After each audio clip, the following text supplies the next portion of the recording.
if I lay down and I play dead and I stay dead, maybe you'll get sick of being the monster out of my head, under my bed. Think you're something out of my mind. Oke, kembali lagi di So Jadi Pandit, dan kali ini gue akan mereview pertandingan-pertandingan dari 5 liga top Eropa yang serentak ya, ada 2 liga yang baru mulai pekan ini, yaitu La Liga dan juga Serie A, dan 3-nya itu sudah masuk pekan kedua, Ligue 1, Bundesliga dan juga Premier League. Oke, jadi ada beberapa laga yang cukup menarik yang gue mau bahas. Kita mulai dulu dari Serie A. Serie A itu Milan, pertandingan pertama lawan Udinese menang 4-2 setelah mereka tertinggal 1-0 di menit-menit awal. Habis itu mereka comeback 2-1, disamakan lagi 2-2. Akhirnya mereka bisa menang 4-2. That's menurut gua good result ya, start yang cukup bagus untuk tim juara bertahan. Ya, mereka harus ngumpulin justru poin-poin 3 poin itu dari tim-tim lemah, karena ketika mereka harus menghadapi Inter, Juve itu kadang-kadang mereka di situ kesulitan. Terus Atalanta menang 2-0 lawan Sampdoria. Inter juga menang 1-2 lawan Lecce. Ya, jadi 2-2 Milan. Ya, 2 Milan ini berhasil meraih kemenangan. That's good untuk persaingan 3 besar, karena menurut gua mereka ini dua tim ini salah satu kandidat juara paling besar. Ya, jadi mereka tampaknya sangat sudah siap untuk menjalani musim ini dengan komposisi pemain yang juga cukup bagus kalau menurut gua, cukup dalam lah. Terus kita ke La Liga. La Liga itu ada Osasuna berhasil menang lawan Sevilla. Sevilla ini kalau kita lihat memang kemarin mendatangkan Isco, walaupun belum ditampilkan sebagai pemain ya, belum dimainkan lah istilahnya di pertandingan pertama. Mereka kalah 2-1 lawan Osasuna. Ya, gue juga ya, ini harusnya menjadi start yang buruk sekali untuk Sevilla, karena kita tahu Sevilla selalu bisa mempersulit lah ya, terutama di 4 besar. Tapi mereka harus kalah lawan Osasuna di pertandingan awal. Tapi ini kembali lagi masih pertandingan awal, masih bisa banyak yang diperbaiki oleh Sevilla. Nah, kita ke Barcelona lawan Rayo Vallecano main di kandang. Mereka sudah bisa daftarkan 4 pemain kemarin, sisa Koundé yang belum, tapi Lewandowski, Rafinha sudah, Kessie sama Christensen sudah didaftarkan, dan 3 dari 4 pemain itu sudah dimainkan sejak awal, yaitu Rafinha, Lewandowski dan juga Christensen. Kalau kita lihat secara penampilan, secara pertandingan, memang Barcelona lebih menguasai, praktis memang harus seperti itu lawan Rayo Vallecano main di kandang.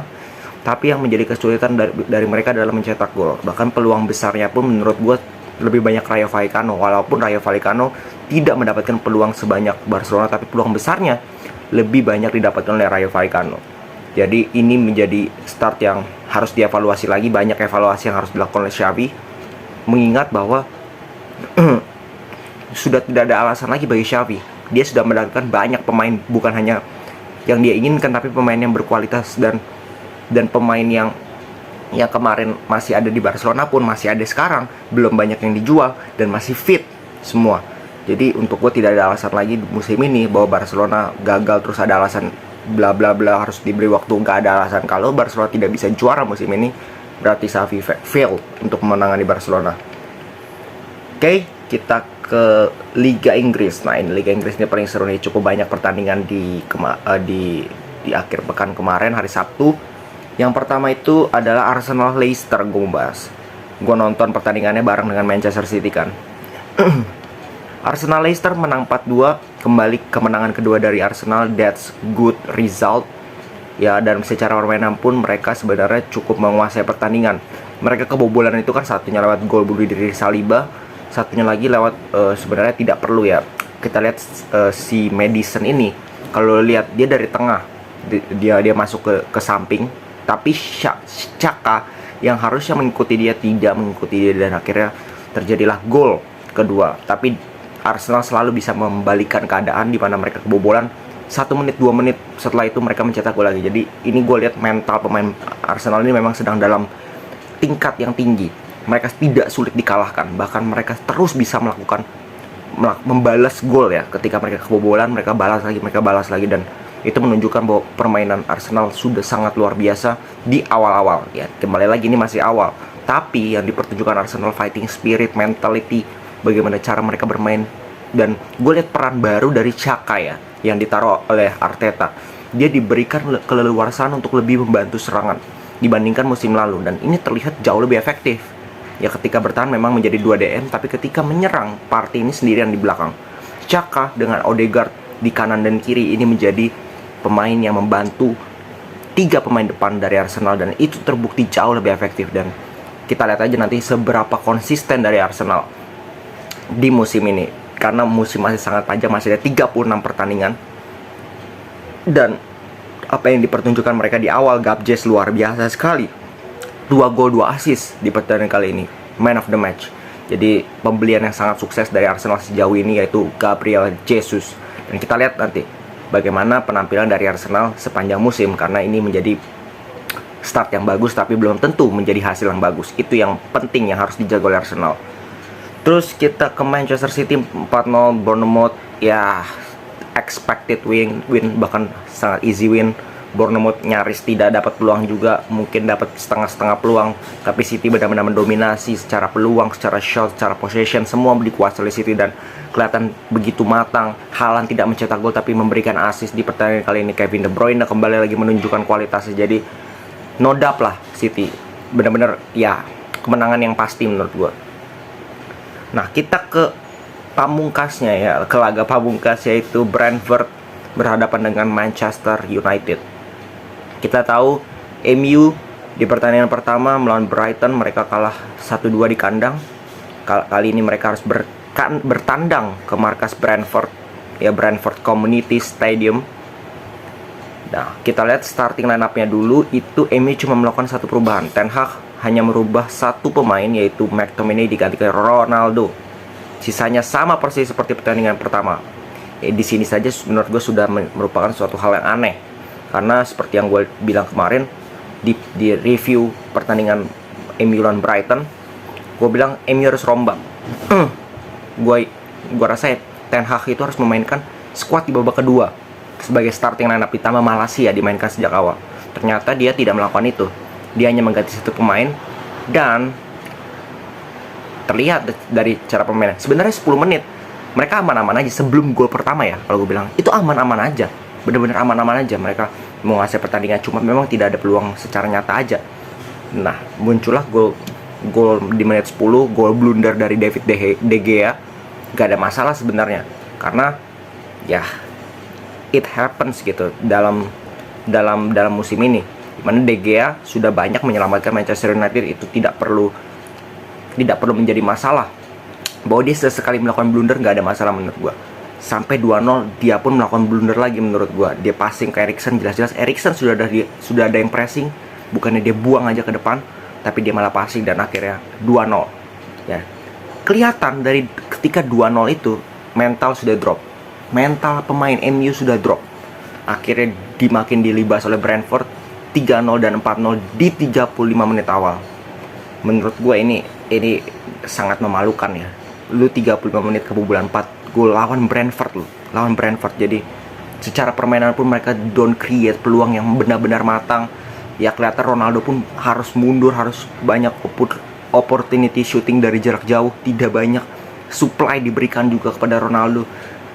Bruno sama sekali tidak kelihatan. Eriksen juga sering melakukan kesalahan passing. Fred sama sekali nggak kelihatan. Dalot show kembali menunjukkan bahwa mereka sangat mediocre. Winger mereka juga amburadul, tidak kelihatan sama sekali. Benar-benar tidak ada pemain yang bagus sama sekali dari MU. Semua pemain bermain sangat-sangat buruk, sangat bukan levelnya MU gitu loh. Gue lihat kemarin itu benar-benar tidak ada yang layak pakai jersey-nya MU. Mungkin yang mainnya sedikit lumayan kalau kalian lihat itu Ronaldo. Dia bekerja keras. Ya dia menjadi pemain yang mungkin memberikan ancaman bahaya paling banyak ke gawang dari Brentford, tapi saya tidak bisa mencetak gol. Sisanya gue melihatnya sangat miris ya. Gue tidak melihat ada unsur fighting spirit di sana. Mereka mainnya malas-malasan lah. Lisandro juga dengan Maguire, mereka begitu mudah ditembus oleh Brentford. Mereka begitu mudah untuk diporak-porandakan lini belakangnya. Dan itu harusnya tidak terjadi. 2 pertandingan permasalahannya. 2 pertandingan mereka kebobolan 6 dan mereka hanya mencetak 1 gol. Dan sekarang mereka ada di peringkat 20. Ini jelas-jelas suatu hal yang sangat memalukan, start yang sangat buruk untuk MU.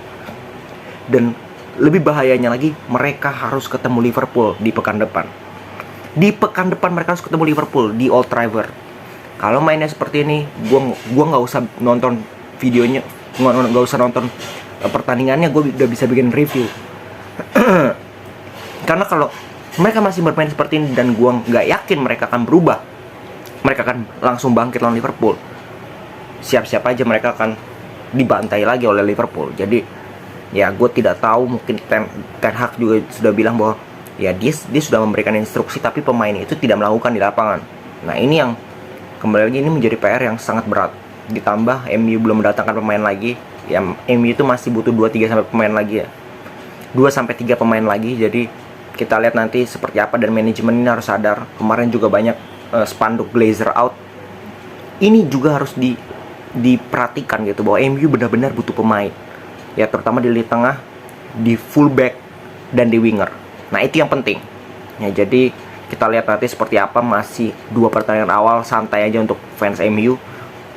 Kita lihat nanti. Gua mungkin menilai ya sekitar, kalau udah mulai konsisten tuh 10 pertandingan lah minimal, seperti itu baru kita bisa nilai. Kalau 2 pertandingan masih sangat klise, karena Arsenal musim lalu 3 pertandingan awal 0 poin, 0 goals.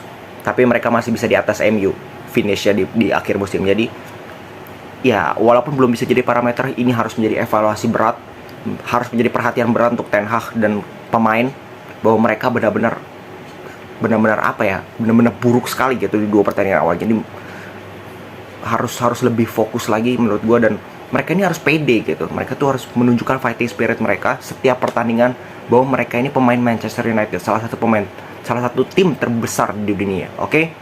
Segitu dulu ya review dari gue. Kembali lagi, gue sampai nggak bisa berkata-kata lagi terhadap Manchester United.